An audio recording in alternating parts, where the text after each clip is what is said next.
नमस्ते बच्चों।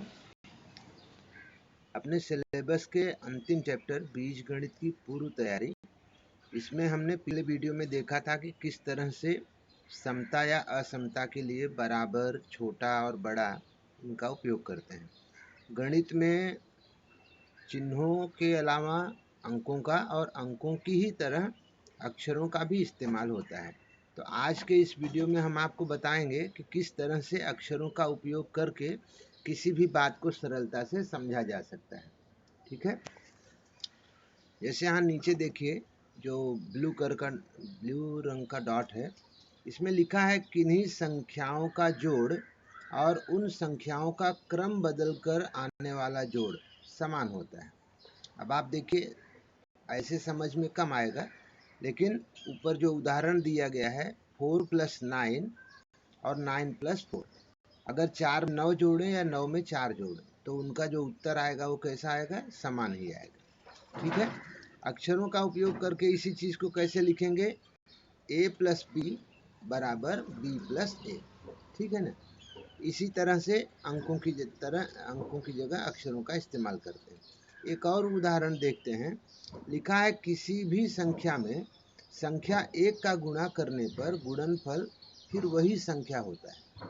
संक्षेप में यानी अक्षर का इस्तेमाल करके लिखेंगे तो a × 1 बराबर 1।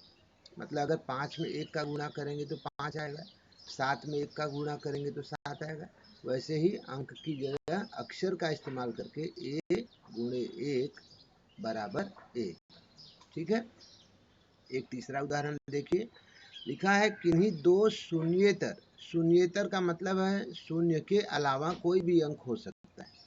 किन्हीं दो शून्येतर तथा असमान संख्याओं का भागफल, यानी वो संख्याएं समान भी नहीं होनी चाहिए। ऐसा न हो कि आप दोनों संख्याओं को 2 और 2 ही ले लें या 3 ही ले लें। ठीक है, एक तो शून्य नहीं होनी चाहिए और दोनों संख्याएं समान नहीं होनी चाहिए। तो उनका भागफल तथा उन संख्याओं का क्रम उलटकर प्राप्त भागफल समान नहीं होते। कहने का मतलब, अब यहाँ ब्रैकेट में देखिए अक्षर का इस्तेमाल करके कैसे लिखा है। संक्षेप में यदि a तथा b असमान संख्याएं हो तो a भागे b बराबर नहीं होगा b भागे a के। यानी 4 में 2 से भाग दो जो उत्तर आएगा, फिर 2 में 4 से भाग देने पर वही उत्तर नहीं आएगा। ठीक है ना। तो ये इस तरह से अक्षरों का इस्तेमाल करके लिखा जा सकता है।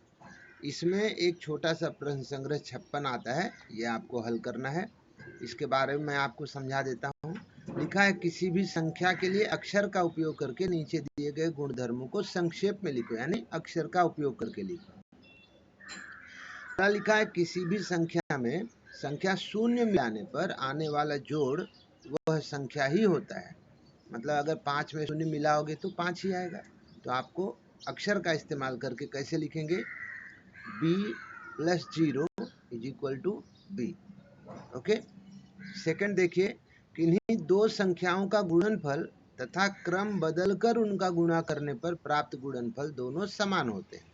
जैसे पहली संख्या को अगर मैं a मान लूं और दूसरे को b मान लूं तो a × b बराबर b × a। अगर क्रम बदल दोगे तो भी उत्तर बदलेगा नहीं। जैसे 2 × 5 लिखो चाहे 5 × 2 लिखो, उत्तर तो 10 ही आएगा। इसमें तीसरा दिया है किसी भी संख्या तथा शून्य का गुणनफल शून्य होता है। मतलब किसी संख्या में शून्य से गुणा करने पर उत्तर कितना आता है? शून्य आता है। तो किसी भी संख्या की जगह हम एक अक्षर ले लेंगे, चाहे आप m ले लीजिए, चाहे x ले लीजिए, चाहे y ले लीजिए, कोई भी अक्षर। तो x × 0 बराबर 0। इस तरह से आप उसको संक्षेप में लिख पाएंगे। अब यहाँ दूसरा प्रश्न दिया है अक्षरों का उपयोग करके लिखे गए गुणधर्मों को शब्दों के रूप में लिखो। जैसे प्रश्न नंबर 1 में लिखा है यम ऋण 0 बराबर यम, यानी किसी भी संख्या में से शून्य घटाने पर फिर से वही संख्या प्राप्त होती है। ठीक है।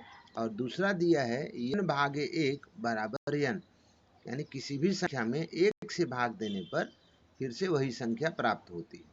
ओके, इसे हल करेंगे, ग्रुप में पोस्ट करेंगे और यहाँ अपना सिलेबस पूरा होता है।